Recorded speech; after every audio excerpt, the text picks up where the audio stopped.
In this next series of videos, we're going to learn how to balance some oxidation reduction equations using the half reaction method. So the half reaction method is sort of a tried and true method that will allow us to balance somewhat complicated reactions where we've been given essentially the most important components of the reaction, the main reactants, and they take place in either an acidic aqueous solution or a basic aqueous solution.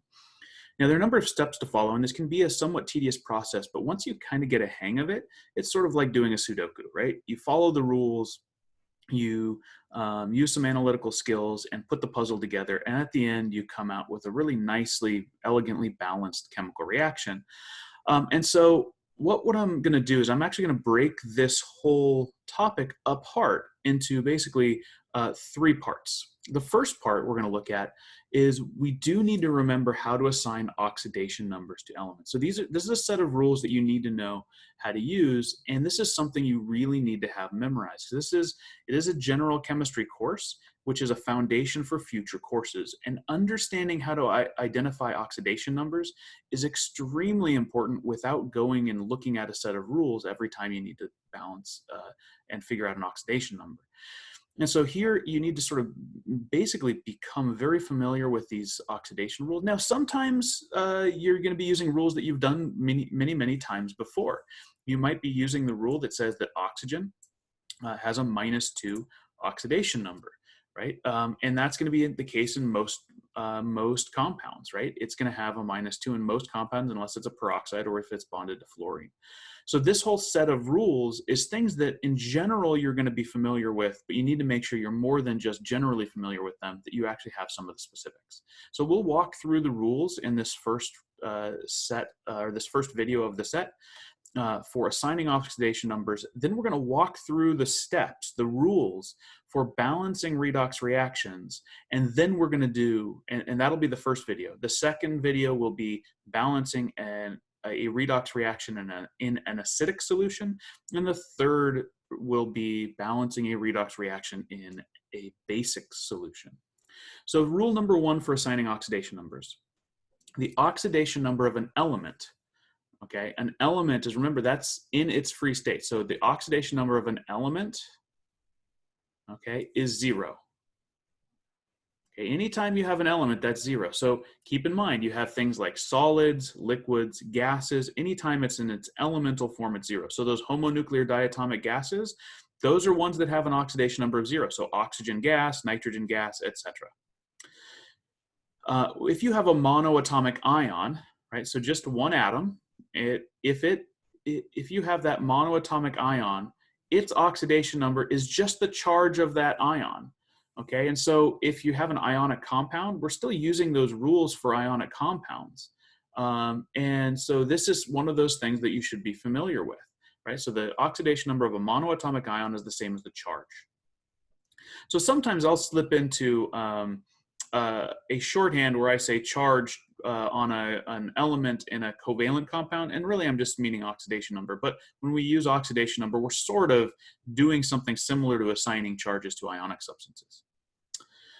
Anytime you have a neutral compound, the sum of the oxidation numbers in the neutral compound, right, the sum of all of the oxidation numbers of the elements in a neutral compound is 0.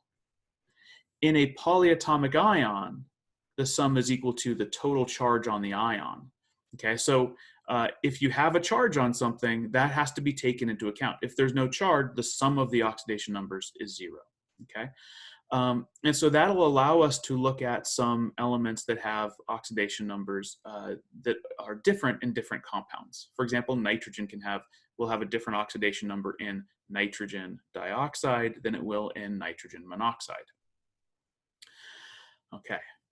The oxidation number of an alkali metal in a compound is +1. So that's sort of something we've done in ionic compounds. You're going to use that here too, right?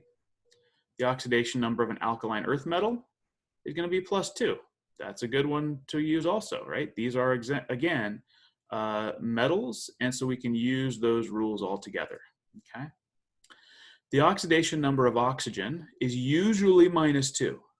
Okay, usually -2 unless the oxygen is a peroxide, right? So hydrogen peroxide, H2O2, or maybe sodium peroxide, which would be Na2O2, then it's going to be a -1, okay? Or if the oxygen is bonded to fluorine, right, then it could be a +1, and sort of parenthetically, or +2 if bonded to 2 fluorines.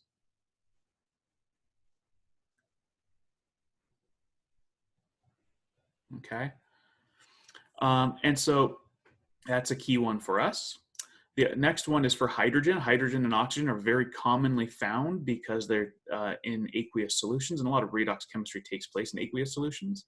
So the oxidation state of hydrogen is usually +1 unless it's bonded to one of these alkali or alkaline earth metals. And so you can sort of see the importance of these rules is more important for rule number 1 than as it is for rule number 7. So there is a hierarchy to these rules that you need to follow also.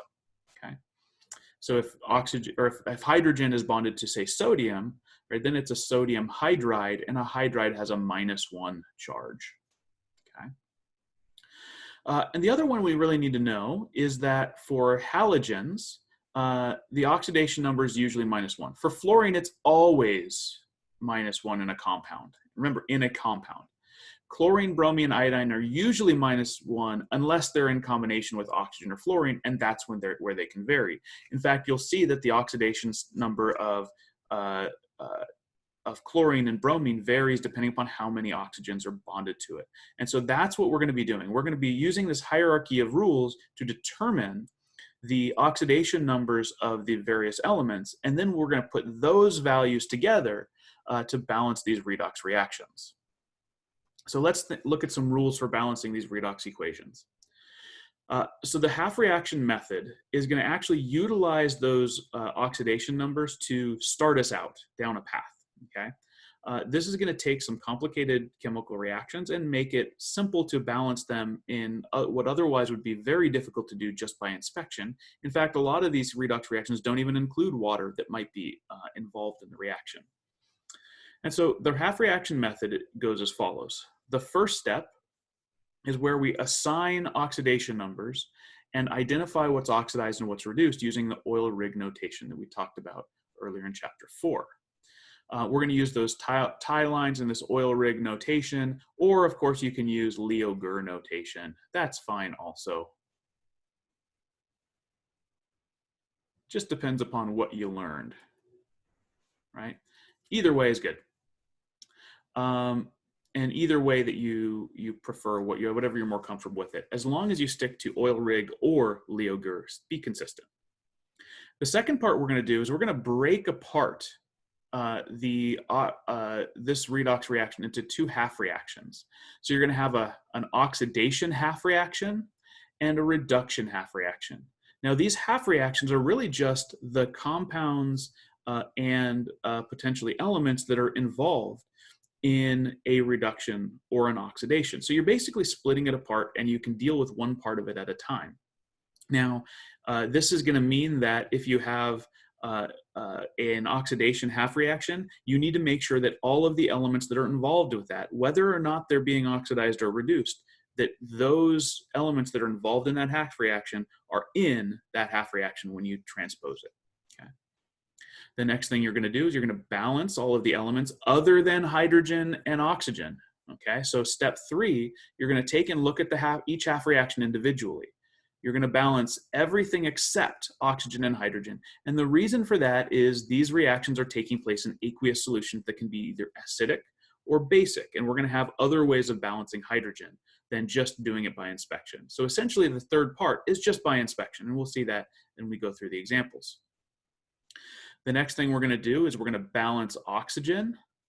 And so when we balance oxygen, we're going to be adding water molecules, and we're going to be adding them to just one side of the half reaction per oxygen. Then we're going to go and balance hydrogen. And when we balance hydrogen, we're going to do it in 2 steps. Step A is we're going to add H+. It doesn't matter whether we're doing this in an acidic or a basic solution. We'll take that into account in step B. So we're going to add H+ to the hydrogen deficient side. Which side needs more hydrogen? That's the one that's going to get the H+. Okay, how many H+? It'll get an H+ for every one that's needed to balance out the hydrogen. Then what you're going to do is if you have an acidic solution, you're going to balance it in a different, you're going to adjust it in a different way than if you have a basic solution. If you have an acidic solution, you're going to add water to both sides. How many waters? Well, you're going to add 1 water for each H plus present. Okay, that's if you have an acidic solution. For a basic solution, well, for a basic solution, you're going to do it a little different. You're not going to add water to both sides. You're going to add hydroxide to both sides. Okay, so you're going to add hydroxide to both sides. How many? Well, for every H plus, you're going to add 1 hydroxide to each side. And so what you do now is if you have an H plus in an acidic solution that combines with a water, so H plus and water combine, so we can look at this here, right? H plus H2O combine to form H3O plus, right? Which is hydronium, which is really how that H plus should exist in solution. And that's for acidic solutions. In a basic solution where you have the H plus combined with the OH minus, well, that's just going to make water.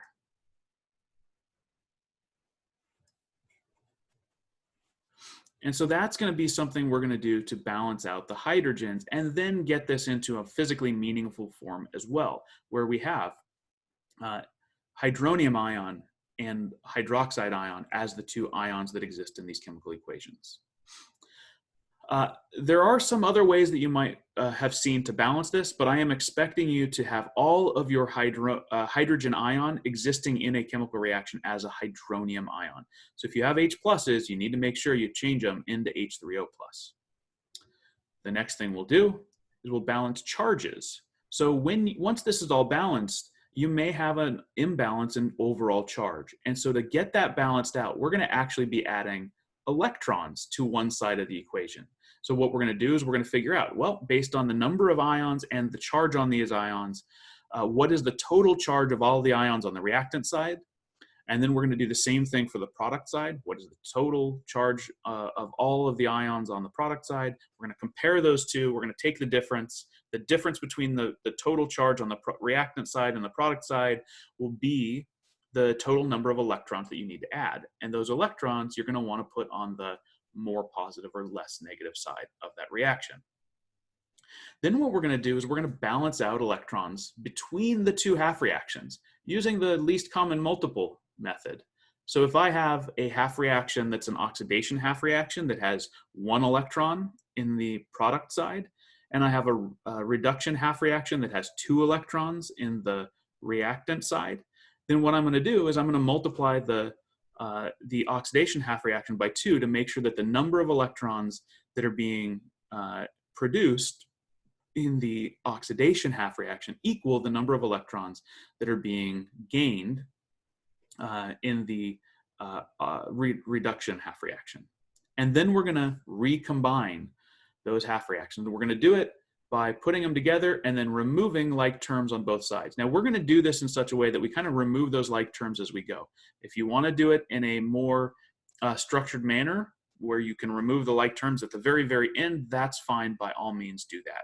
So there are multiple ways of going about this, but at the end we should come to the correct answer. The last thing we should always do, of course, is check our work. And so we're going to do that just by tallying up how many of each type of element there are.